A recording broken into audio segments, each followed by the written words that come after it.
한국이 좋다고들 하는데 막상 가보면 달라요. 한국에 대한 소문은 모두 가짜거든요. 여기 캐나다의 한 강의실에서 어떤 중국 학생이 한국에 대한 모든 것은 거짓이라며 열변을 토하고 있는데요. 그 모습을 보고 교수님이 발끈해 일침을 놓자 중국 학생은 입도 뻥끗 못하고 침묵해버립니다. 도대체 이 강의실에서 무슨 일이 있었던 건지 오늘의 사연을 들어보겠습니다. 안녕하세요. 저는 얼마 전 토론토 대학교의 시각디자인 교수로 임용된 마가렛이라고 해요. 저의 오랜 꿈이었던 교수가 되어 학생들 앞에 서게 되다니 얼마나 이 순간을 기다려왔는지 모르겠습니다. 제가 교수가 될 수 있었던 건 다 한국 덕분인 것 같아요. 그 이유는 대학원 때 썼던 아시아의 도자기에 대한 논문을 인상 깊게 보신 토론토 미대 학장님께서 저를 강력하게 추천하셔서 교수로 임용될 수 있었거든요. 나중에 알게 된 사실이지만 학장님께서 한국의 백자를 정말 좋아하셔서 집에 모아둔 백자만 거의 박물관급으로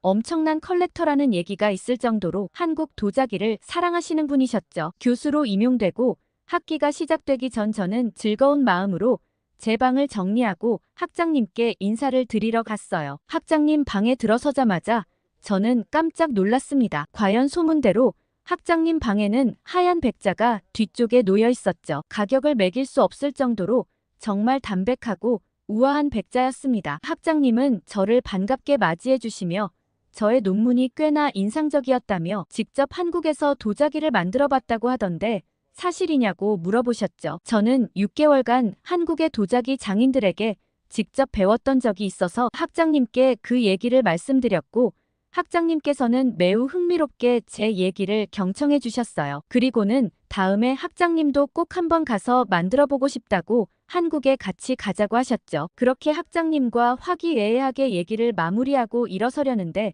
제게 주의할 점이 한 가지 있다고 하셨습니다. 저는 그 얘기를 듣고 정말 의아했어요. 학장님께서는 중국 학생들을 조심하라고 했습니다. 저는 똑같은 학생들인데 굳이 중국 학생들만 콕 집어서 말씀하신 게 의아했어요. 학장님께서는 중국 학생들은 한국과 관련된 발표에 매우 예민하게 반응하며 일부러 교수들을 골탕 먹이려고 거짓된 자료들을 보여주고 제대로 대답을 못하면 공개적으로 망신을 주는 경우가 있다고 했습니다. 특히 한국의 우호적인 내용이 조금이라도 나오면 어떻게든 그날 강의를 망치려고 한다고 얘기했어요. 그것 때문에 난처해졌던 교수들이 한둘이 아니었다고 하셨습니다. 저는 학장님 말씀을 듣고 굳이 그 학생들이 그렇게 하는 이유가 궁금했죠. 한국에 대한 열등감 때문일까 싶었습니다. 사실 중국은 땅덩어리도 크고 인구도 많은데 굳이 열등감을 느낄 필요가 있을까 의아했습니다. 굳이 한국을 비하하는데 혈안이 되어 수업을 망칠 필요까지야 없지 않나 싶었죠. 아무튼 제게 주의할 점을 미리 알려주셔서 감사하다고 말하고 학장님 방을 나왔어요. 사실 중국 학생들이 어떤 거짓 자료로 회방을 놓아도 큰 상관은 없다고 생각했어요. 저는 한국에 6개월이나 살았던 경험이 있고 한국 도자기를 연구하면서 한국 대학원생들이나 연구원들과도 꽤 많은 교류를 했거든요. 처음엔 연구 목적으로 간단히 미팅만 몇 번 할 예정이었는데 한국 사람들은 정말 친절했고 좋은 사람들이었기 때문에 지금까지도 연락하고 지내는 각별한 사이가 되었죠. 저도 공부다 여행이다 해서 이런저런 나라를 많이 가보기도 하고 각 나라의 연구원들과 미팅을 하는 경우도 굉장히 많아요. 그런데 한국 사람들은 모두 정이 많고 다정해서 그들의 세심함에 감동할 때가 한두 번이 아니죠. 말하자면 끝이 없지만 가장 인상적인 일을 한 가지 말씀드리자면 제가 한국에 있었을 때 우연히 제 생일이 겹쳤습니다. 그때 분위기는 다들 서로 생일을 챙겨주곤 했어서 저도 의례 케이크를 챙겨주겠거니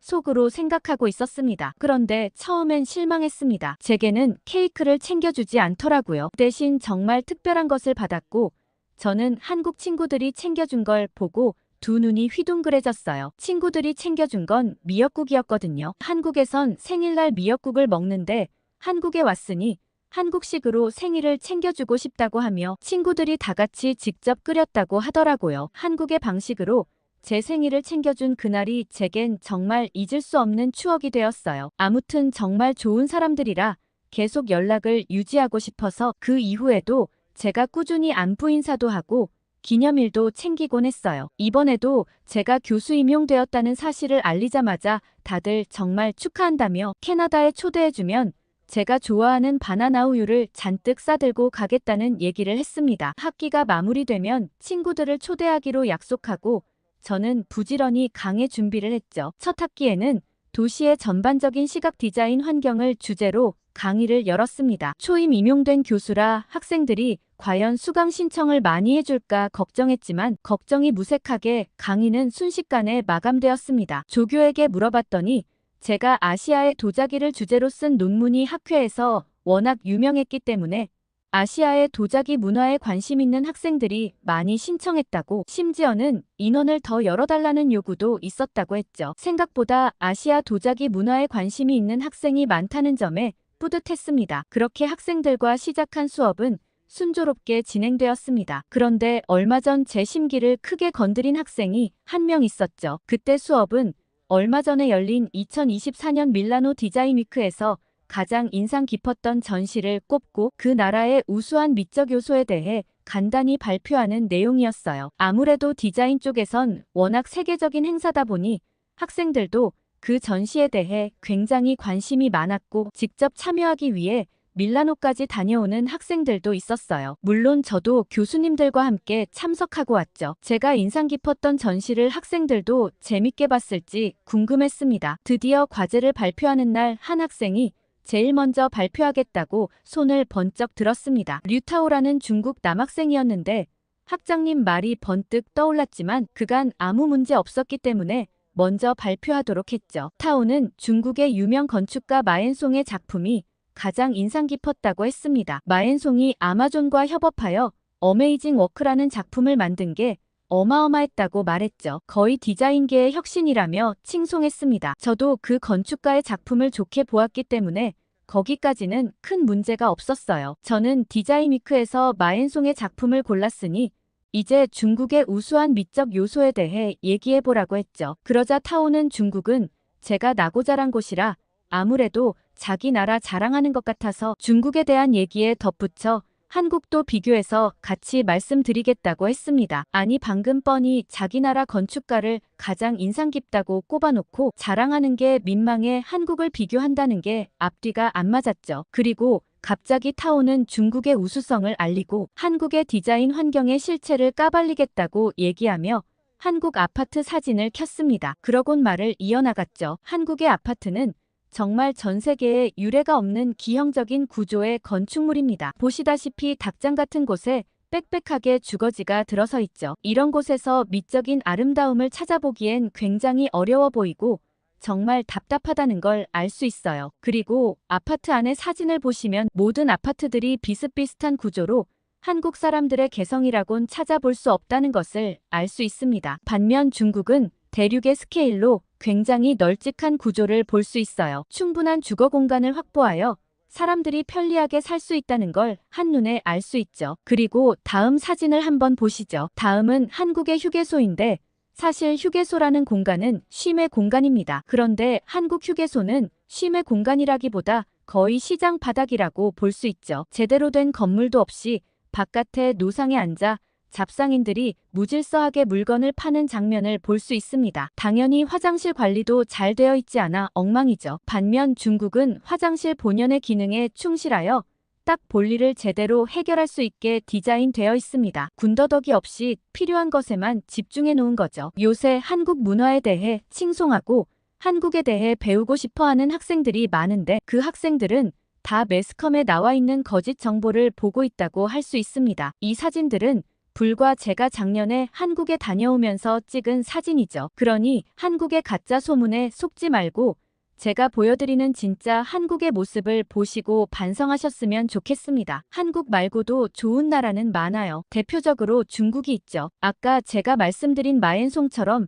우수한 작가들이 한둘이 아닙니다. 중국은 대륙의 기상이 담겨있는 우수한 디자인으로 도시 곳곳이 아름답게 가꾸어져 있습니다. 한번 여행을 오시면 아마 제가 무슨 말씀을 하는 줄 아실 텐데 아쉽네요. 타오는 정말 말도 안 되는 궤변을 막 늘어놓는데 저는 더 이상 들어줄 수 없어 타오의 말을 탁 끊었습니다. 그러곤 아까 마엔송 작가의 작품까지만 과제로 인정하고 거짓 정보가 가득한 개인 과제는 다시 해오는 게 좋겠다고 얘기했습니다. 그러자 타오는 갑자기 불같이 화를 내며 교수님이 거짓 정보인지 아닌지 어떻게 아냐고 했습니다. 저는 논문을 쓰기 위해 6개월간 한국에 살았던 적이 있다고 얘기했죠. 순간 타오는 당황한 듯 보였지만 그래도 제 말이 틀린 건 아니지 않냐며 교수님도 인정할 건 인정하라고 얘기했죠. 학생과 이렇게 논쟁을 하고 싶진 않았지만 타오의 잘못된 정보를 학생들이 그대로 인식하게 할 순 없었습니다. 그리고는 바로 타오의 말에 반박했죠. 첫째로 한국의 아파트는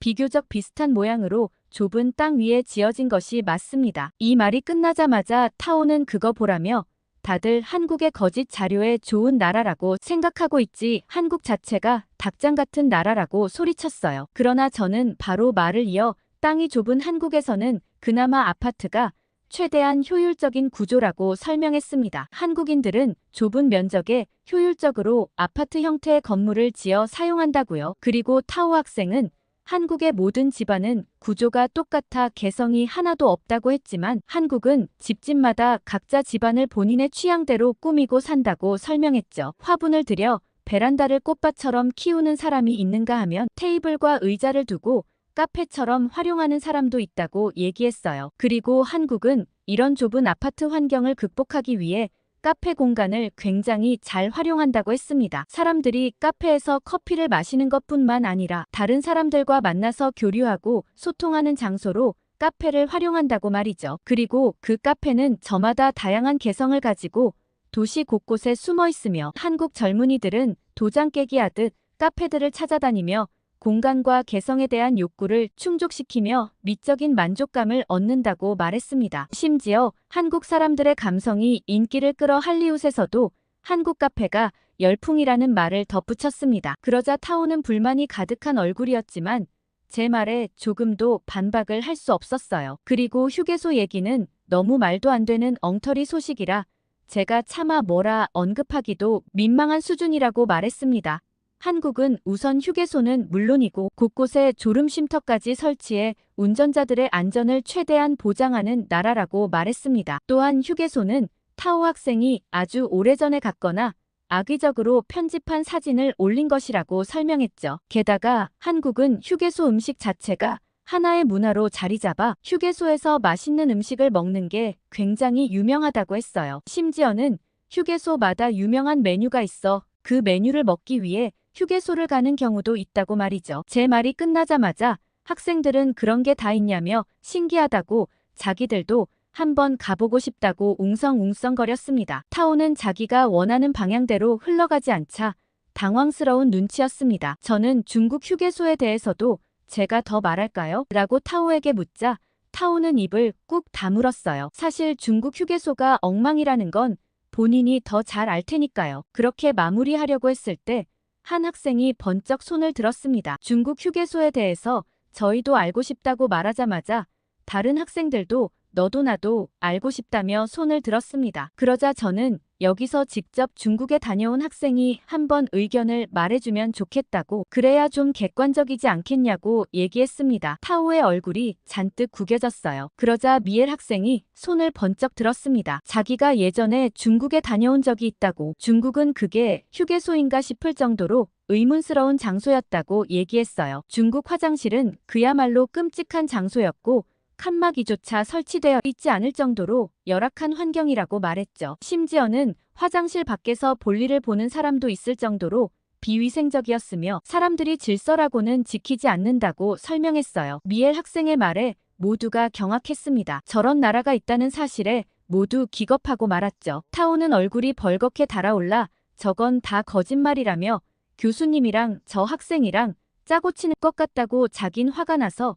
더 이상 이 수업을 들을 수 없다고 나가겠다고 하면서 가방을 들고 자리를 떠났습니다. 모두들 타오의 행동에 황당해했죠. 저는 학생들을 다시 집중시키며 저렇게 편향적인 시각을 가진 학생은 어쩔 수 없다며 나중에 되어서야 자기가 어떤 행동을 했는지 알게 되겠죠? 라고 얘기하며 다시 수업 진행을 위해 또 다른 학생들의 의견을 듣고 싶다고 얘기했어요. 아까 미엘이 다시 손을 들었습니다. 그러곤 이번 밀라노 디자인 위크에서 가장 인상 깊었던 건 삼성의 가전이라고 얘기했어요. 저도 그 학생의 말처럼 삼성 가전을 인상 깊게 봤는데 통찰력이 대단하다고 생각했죠. 보통 유럽 시장은 빌트인 시장이 굉장히 발달되어 있어서 유럽이 전 세계 시장의 42%를 차지할 정도로 점유율이 높아요. 게다가 유럽에서는 주로 빌트인 방식으로 실내를 꾸밀 때 가전이 돌출되지 않도록 딱 맞게 설치하는데 빌트인은 한번 설치하면 교체가 어렵기 때문에